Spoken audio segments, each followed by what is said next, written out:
Good afternoon on the East Coast, good morning on the West Coast, and good evening to points beyond. I'm Joel Hellman. I'm Dean of the School of Foreign Service, and it's great to welcome you to another SFS Fast Break, a special program devoted to our SFS alumni around the world to discuss issues that are making news at the current moment. And one of the issues that obviously is making news is what's happening in the Caribbean Sea, gunboat diplomacy, if you will, in the Caribbean, and more broadly, a new shift in relations and strategy towards Latin America and the Western Hemisphere. And we're going to be discussing that today with our guest, Michael Shifter. Let me say a few quick notes about our event today. First and foremost, this is a 30-minute conversation. It is a moderated conversation that I hold with Michael. I am going to be monitoring the Q&A function throughout the question and answer period. You can put out your questions at any time during the conversation. I won't be specifically recognizing any particular individuals or any particular questions, but I will try to integrate those questions and those topics into our conversation.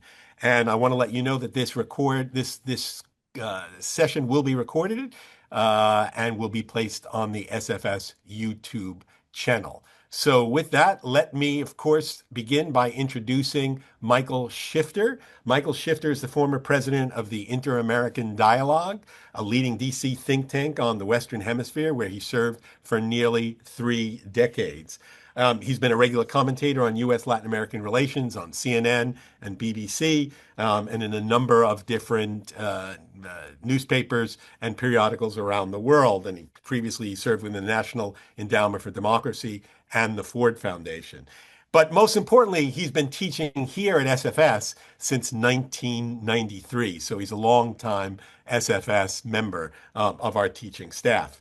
Welcome, Michael. It's great to have you. And let me begin with a broader question beyond Venezuela, because in addition to what we're sort of seeing on the Caribbean Sea, only just yesterday, a new national security addendum to the national security strategy was released, in which Trump trumpeted a new Monroe Doctrine with a Trump corollary. And I wonder if you could tell us a little bit about how you see the new Monroe Doctrine with a Trump corollary. What is it? Explain it a bit and tell us a bit of what it means for the region. Well, thank you. First of all, thank you very much, Dean Hellman. It's a great honor and pleasure to be with you. And I think we haven't seen, as somebody who's followed U.S. Latin American relations for 4 or 5 decades now, we haven't seen this much happening in Latin America, I think, in a long time. And clearly, there's a greater focus and attention on Latin America. And I think the deployment that we'll talk about in a second in the Caribbean is an example of that. But there are other examples as well, as we've seen in many other spots in the region. And of course, the Monroe Doctrine was articulated by James Monroe in 1823, and then there was a corollary by Theodore Roosevelt in 1904, which kind of gave the rationale for the U.S. intervening if there was any, quote, wrongdoing in Latin America. And the Trump corollary, as you mentioned, the Monroe Doctrine takes it a step further and talks about the use of force and lethal force and militarization in order to maintain order and stability in Latin America. Doesn't talk a lot about partnerships. It talks about the U.S. kind of exerting its power and its domination in the region. So I think this is something that I think is a ratchets up what the U.S. role has traditionally been in Latin America. And clearly, this is something that creates some apprehension on ease in many places in Latin America, because there's a long history of U.S. military intervention, and not all of it has been very positive and very happy. Can we talk a little bit about what the Trump corollary actually means in practice? Because obviously we have seen kinetic activity, right? We've seen direct attacks on at least 20 boats in the Caribbean Sea, ostensibly, of course, to deal with the issue of drug trafficking, which he sees as essentially a military threat.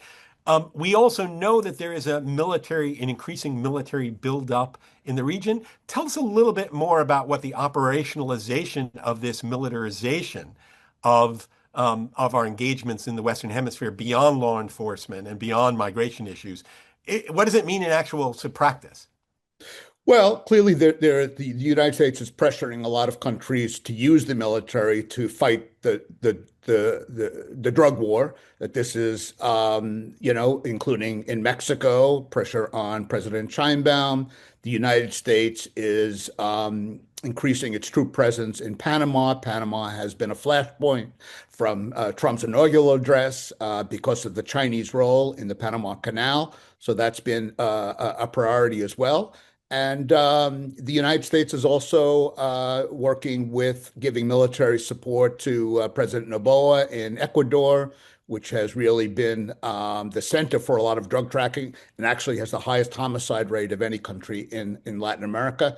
So that is the focus is really not taking it away from a law enforcement focus to more of a armed conflict that the drug traffickers are combatants and they're like Al Qaeda, they're like ISIS, and we have to treat them as such. And I think we're seeing this in the Venezuelan case, but it's also replicated in other hotspots throughout Latin America. And what assets, military assets, are being shifted? One of the things that the national security strategy talks about is actually shifting resources from the European theater, the Asia Pacific theater, to the Western Hemisphere. And it talks quite a bit about the importance of engaging the military. It actually sort of talks about how it has to replace the failed law enforcement strategy of the past with the use of lethal force. I mean, we know that some aircraft carrier have been sort of shifted. What other military resources are being actually kind of redeployed? Is it about money? Is it about personnel? Is it about equipment? What are we seeing? Well, we'll see. Obviously, a lot of it is concentrated now in the Caribbean with this buildup, this armada that's been deployed there. This is the greatest military deployment of military assets since the invasion of Panama in 1989, December of 1989. And some date see it as great as the Cuban Missile Crisis in the early 1960s. So, and a lot of the assets have been deployed from the Mediterranean, from the Middle East. We have the Gerald R. Ford, which is the principal aircraft carrier that's now in the Caribbean, and a lot of them are going to Puerto Rico and to other places in the Caribbean. The Dominican Republic now is receiving them. So this has been a shift, and it's the aim. I think is to show force, to show power and military superiority in the U.S. proverbial backyard, close to home. And some people see this as a sphere of influence, with Russia has its sphere of influence, China has its, and the United States is doing its own. I'm not sure that interpretation is entirely accurate, but it is a projection of force very in the near abroad that we haven't seen in a long time. Now, I mean, I want to get a few other aspects of this new Monroe Doctrine, but just kind of focusing a little bit on the internal dynamics of what may be driving the Trump administration's thinking on this. As far as you can tell, what are the sources of influence that are shaping this shifting strategy in the Western Hemisphere? Is this Trump himself? We know he is obviously a player in this. Is this the hand of Rubio more, in a more significant way than we have seen in other parts of the world? What do you think is sort of driving the shift in the policy in within the Trump administration? I think the main factor that's driving it is domestic politics. And we have this term that's been used a lot for Latin America and other parts of the world, intermestic, issues that have both domestic dimensions and international dimensions. And I think this is a lot about domestic policy and satisfying a domestic base that is worried. And it also ties in with Trump's emphasis in sending the National Guard to cities, maintaining order. He's, in the case of Venezuela, he's talked about the Tren de Aragua, criminal organization, which is a Venezuelan criminal organization. So it kind of fits together, and I think it's driven a lot by domestic politics. But added to that, you have a Secretary of State, the first Latino Secretary of State, in Marco Rubio, who has a lot of experience, a lot of knowledge about the region. He certainly is a big advocate for a greater focus on Latin America again. So I think both the personnel of someone like Rubio, as well as some of the domestic constituency, and the whole emphasis on America first, protecting the homeland. Well, that means drugs and migration. When we talk about drugs and fighting drugs and preventing migration, you're talking a lot about Latin America. Obviously, I got to ask you the question: if, given the concerns about my drug enforcement issues, how does the pardoning of the Honduran president fit into this story? Well, I think this is a huge contradiction. And I think that we know that Juan Orlando Hernandez was the head of a narco state. And the evidence is overwhelming. And even it was investigated even during the first Trump administration. And now he is pardoned, and we're going after Nicolas Maduro, who we claim is the head of a narco state. And so this is, I think it's very hard to talk about a coherent strategy. I think a lot is happening, but whether this is a strategy, a plan that has any coherence, I have serious doubts. I think it depends a lot on the president's whims and impulses, reactions, resentments, personal ties, and who's the last person who spoke to him. Now, look, we talked a little bit about what this means and what's driving this in terms of concerns about law enforcement issues, drug trafficking, human trafficking, and so forth. One, if you look at the national security strategy, it actually also places a lot of emphasis on adversarial outside influence in Latin America. And it talks about enlisting regional partners and strong regional champions, as it will. It also talks about expanding American influence in the Western Hemisphere and indeed protecting American influence. And the key to that is winding down, and this is a quote from the strategy, winding down adversarial outside influence, inducing countries to reject outside influence by convincing them of the hidden costs, quote unquote, of that outside influence. It's kind of pushing Latin American countries to make choices.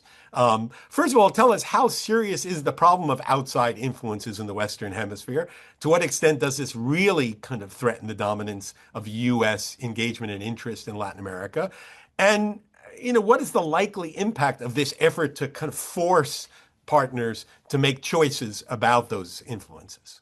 Well, the principal outside actor is China, which has a very extensive and deep presence, economic relationship, set of economic relationships.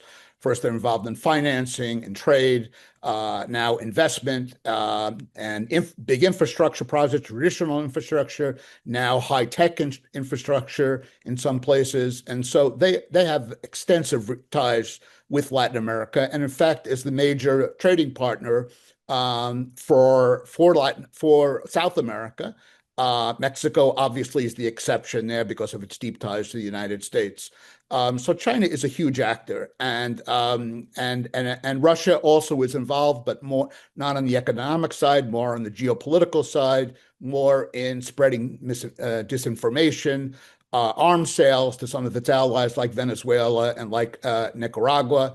But China is the principal actor, and I think it's my reaction to that is to undo their links means that have to be replaced with something else. And I don't see anywhere in this strategy that I read that there's any proposal for any initiative on economics with Latin America, and that's what Latin America wants. And so, if the United States is not offering anything, Latin American governments are being pragmatic and will obviously develop and deepen their ties with China, and that's what we see happening. Absent an alternative, it's unrealistic to think that that Latin American governments are going to delink or unwind their ties to China, especially.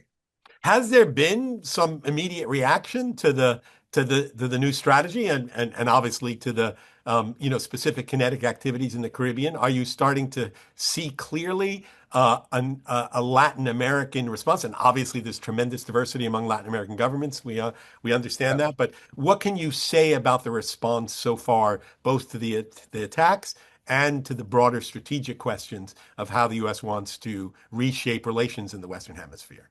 Yeah. Well, we don't see people in the streets, and I'm not sure that there's the mood in Latin America for people to go to the streets and protest. But we certainly see a lot of governments that are very apprehensive and very concerned about what's happening. The use of military force, the attacks on allegedly drug running boats in the Caribbean, which are of questionable legality. Now there are questions and investigation about whether a war crime was committed on September 2nd with the attack on the first boat. Those kinds of things are not well received in Latin American governments. Of course, nobody wants a fight with Donald Trump and the United States. The United States has a lot of leverage, and they has the weapon of tariffs that are being applied and other uses of force. So it's complicated to navigate this, but clearly there's a generalized unhappiness, and the strategy itself and the Monroe Doctrine and the Trump corollary, I think, really has a kind of a neo-colonial tone to it. Imagine a country like Brazil, which is a major global player, a member of the BRICS, and so forth, to be within that kind of rubric and with that kind of language about the United States having its sort of strategic prerogative in the Western Hemisphere, I think doesn't go over very well. But how could they respond? As you say, the pressures are strong on potentially on tariffs, not to mention the militarization. Uh, one of the questions actually asks, what does Latin American strategic autonomy look like in this environment? What choices do they have in terms of mounting a response that recognizes some of the echoes of the anti-colonialist history that you mentioned? Well, I think all of them, I think almost without exception, the countries say that the United States is not a reliable partner, and that Latin Americans have to look for new partners and deepen other relationships. And some countries have an easier time doing that than others. Brazil, of course, has lots of options and greater leverage. It's a bigger country. It's a global player. It has close relationship with China. Those ties, I think, are deepening in part in response of what we see coming from the Trump administration. But Mexico has a tougher time. 80% of its exports go to the United States. There are very profound connections between the United States and Mexico in all areas. And even though Mexico is moving more towards China, it's going to be more difficult and will take a longer time than other countries. So I think one has to distinguish between the Latin American countries, their capacity. But I think all of them have a sense, well, we don't want to cut ties with the United States. It's a very relevant and important player, but this kind of policy, this kind of treatment will force us to really pursue and diversify our economic partners throughout the world, not only China, but also India, also the European Union, Japan, other partners as well. Well, let's get more specific now to Venezuela and the story of Venezuela in terms of the response to this. Uh, what's your thoughts about first of all, what the real intentions are in terms of our relations? Has it changed beyond the kinetic attacks with the Monroe Doctrine, the Trump corollary? Is this suggesting that an effort at regime change against the Maduro regime is more likely? And really, what is a post-Maduro Venezuela likely to look like? Well, first of all, I should note that in the strategy on the Western Hemisphere, Venezuela is not mentioned. Regime change is not mentioned.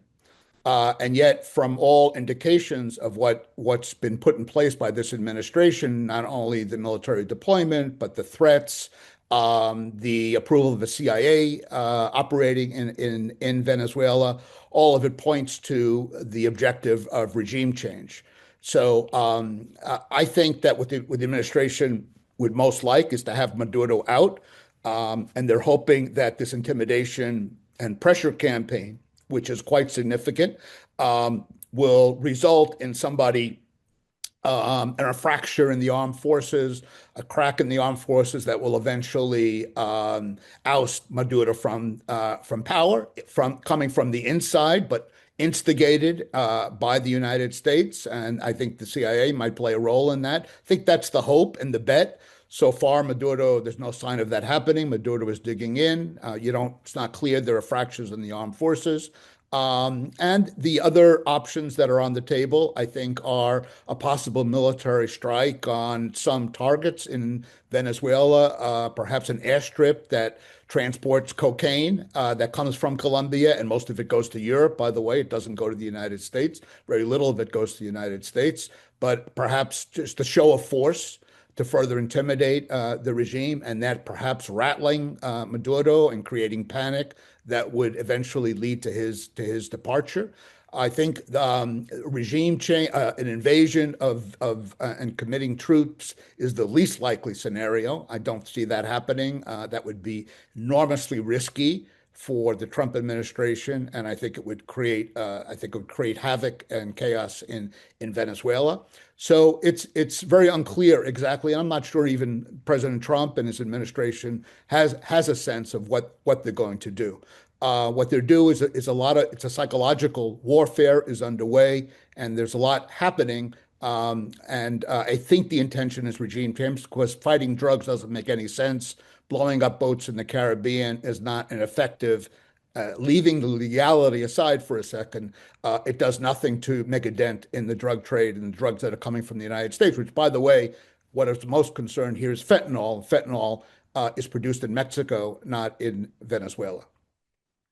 Well, in the more likely scenario of some internal eruption, if you will, or fissure, as you say, of the coherence of the regime, what does an internal sort of shift look like? If not full regime change, in which the Maduro and his allies essentially fall, and there's some major sort of shift in the entire regime, what is a kind of, if you will, halfway measure in which Maduro's gone, but someone else within, his core elites take on leadership? What does that look like?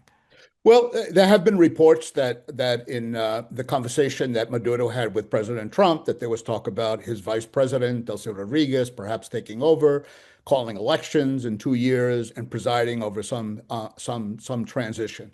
I'm not sure if those reports are true or how likely that would be. And Delcy Rodriguez herself is part of the regime. I'm not sure Trump could declare victory by replacing Maduro with somebody from the inner circle of Maduro who has been part of this very criminal and very corrupt and authoritarian repressive regime of Nicolas Maduro. I think the big question, if Maduro leaves, is who's going to hold this all together. Maduro is clearly a ruthless, brutal dictator. There's no question, no one questions that. But he has been able to hold things together, different factions. His vice president, his defense minister, his minister of the interior, different factions within Indian forces within the government to hold them together for almost 13 years. In March will mark 13 years of the Maduro's rule, which is as long as Chavez has been in rule, was in power, by the way. So I think one of the concerns is would there be possibly a breakdown of the internal security situation and chaos and a kind of a free-for-all in Venezuela. And I think I'm not saying that that's most probable, but I don't think one could rule that out. And if that happens, I think the United States would have no choice in that scenario to have a presence on the ground and to try to stabilize the country, because I don't know which other country is able to stabilize Venezuela. And you really could have a very, very chaotic and bloody situation. That it's hard to predict what would happen if Maduro leaves and somebody else comes in, but I think that's a scenario that one has to take into account. And what do you think the regional implications of that scenario, which are very worrying Well, indeed? yes. First of all, that would create an enormous strong negative reaction throughout the region. And also, let's not forget that Venezuela borders Colombia, which itself is a country with a very, very precarious and volatile security situation where there are cartels there. There is an insurgent group, the ELN. So Colombia, this could also create a wider conflagration, a military conflict, especially in Colombia, but even other parts of the region. And of course, it would produce a very strong political reaction in Latin America under that scenario. Do you think that this is going to keep ratcheting up in terms of the military side? Um, the legal challenges that are going on and the internal challenges, both from within the Republican and the Democratic Party, although obviously there's going to be differences on the on a politically polarized spectrum. But do you think that we are really on the pathway towards continuing, and someone has corrected me here in the chat, lethal military attacks, which indeed they are? Are we on the path to continued lethal military attacks, or do you think that either the legal side or internal opposition might in some way tamp down the continued escalation? Well, I think that's an excellent question, and I'm hoping that will happen. I think we may not see cracks in the Venezuelan armed forces, but I think we're seeing cracks in the Republican Party and Trump's movement, MAGA. This is not what was promised in the campaign. This is not what he represented. He vowed to have the end of forever wars and foreign entanglements, and this goes in another direction. And also, you see both Republicans and Democrats in the Senate calling for an investigation of the strikes on September 2nd. And I think there's growing concern politically here in the Congress and also within Trump's political base. This is not playing well. Some people argue that this is a distraction from the president's other problems, the economic problems and the like. But this is not necessarily a winner for him with his own political base. And I think the wider American public is not clear at all why this is happening in Venezuela, what's behind it, why Venezuela, and why is it the business of the United States. Well, lots of questions about whether the ultimate motivation this is being driven by oil and considerations about control over the oil industry. I have kind of two last questions about, I guess, that is it? To what extent is the Venezuela's petroleum reserves and petroleum production playing a role in driving this? And second of all, what do you think these scenarios could have an impact on oil markets in general? Well, it's important to note that Chevron, it has a license. It's pumping oil in Venezuela, and it's coming to the United States. So while all this is going on, you have a major U.S. company that is operating in Venezuela, and you also, I should mention, there are repatriation flights that are going from the United States to Venezuela. They're accepting deportees. So there are lots of sort of conflicting, contradictory kind of trends that we're seeing here. How much of this has to do with oil? That's a lot of, I don't think the immediate buildup, deployment, the attacks on the boats. I think it's more driven by, the pretext of the fight against cartels and drug trafficking. And I think the regime change is part of that. But oil clearly is something that President Trump there are reports that he talks about this a lot in private conversations about Venezuela. It does sit on top of the oil reserves. And I wouldn't rule out a possibility of some deal eventually if Maduro digs in with the United States on greater access to oil. I think the Venezuelans will push back on grounds of sovereignty, but that's something that I could see happening. I don't rule that out. It's clearly something, given how we've seen the president operate in other theaters in the world and the importance of business deals and economics and money. I don't think we could rule that out as well. Well, my last question is there any scenario in which you think Machado comes out of hiding and plays a role in a new post-Maduro Venezuela, or is that just really too much to I, expect, hopefully. I think it's going to be very difficult in the short term. I think a lot has to happen, and I think the notion that somehow Maduro is going to fall and Machado will come out of hiding and take over is doesn't have any basis in reality. Unfortunately, this is a very, very complex, difficult situation. Chavista rule has been there for over a quarter of a century, since 1999, and they control everything. And one has to really sort of build towards an eventual transition that I think is possible, but it's not going to happen in the short term. There are reports that she may be going to Oslo to receive her Nobel Prize next week, which takes place in Oslo, but I have my doubts whether we'll see her there. Well, Michael, we've covered a lot of ground from Western Hemispheric strategy, a new Monroe Doctrine, to the specifics of these extraordinary attacks in the Caribbean Sea and their implications for Venezuela and the region.